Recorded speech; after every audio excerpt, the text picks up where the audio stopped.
C'était celle de son mari, Harry. Elle l'avait fabriquée elle-même après avoir piégé l'animal, l'avoir tué d'un coup de pierre, dépecé et mis à la marmite avec un oignon.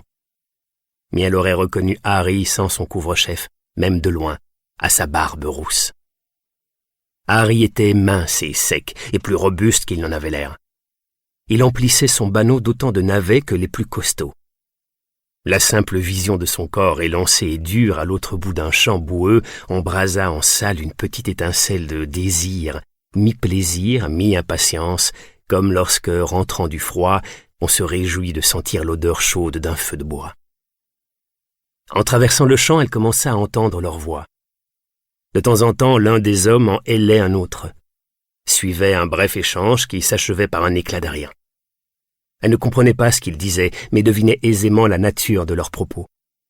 C'étaient, à n'en pas douter, les plaisanteries faussement agressives de travailleurs, des insultes joviales et de gaillardes vulgarités, propos enjoués qui rompaient la monotonie d'un labeur répétitif.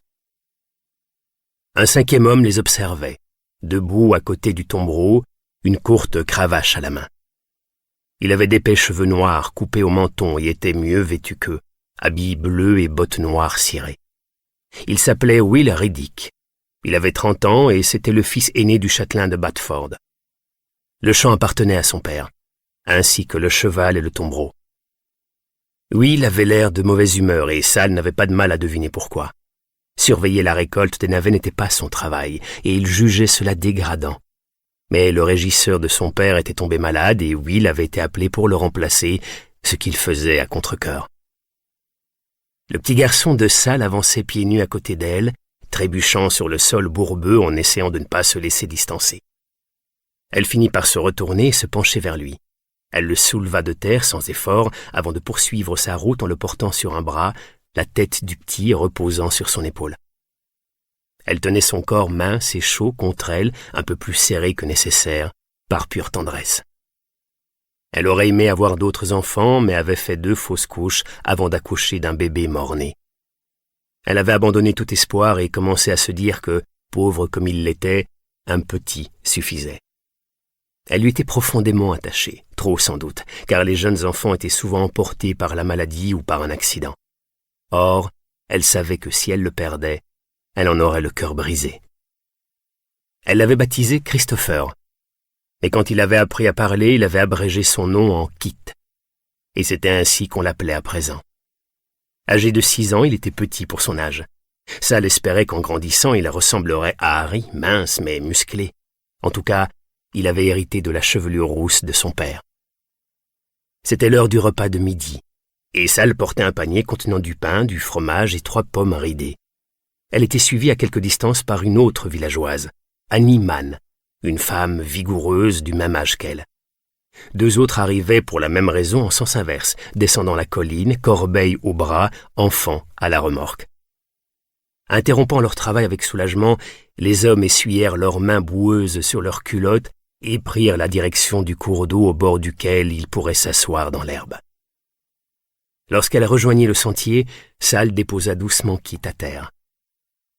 Will Riddick tira du gousset de son gilet une montre attachée à une chaîne qui consulta d'un air revêche. « Il n'est pas encore midi !» cria-t-il. Il mentait. Sal en était sûr, mais il était le seul à avoir une montre. « Continuez à travailler, vous autres !» ordonna-t-il. Connaissant le caractère hargneux de Will, Sal ne fut pas surprise. S'il arrivait à son père, le châtelain, de se montrer insensible, Will était bien pire que lui. « Vous pourrez dîner quand vous aurez fini !» acheva-t-il. La nuance de dédain avec laquelle il prononça le mot « dîner » semblait sous-entendre que le repas des ouvriers agricoles avait quelque chose de méprisable. Will lui-même rentrerait au manoir se gaver de rôtis de bœuf et de pommes de terre, songea-t-elle, probablement arrosé d'un cruchon de bière forte. 3 hommes seulement se penchèrent pour se remettre au travail. Le 4e était Ike Clitheroe, l'oncle de Harry, un homme d'une 50aine d'années à la barbe grise.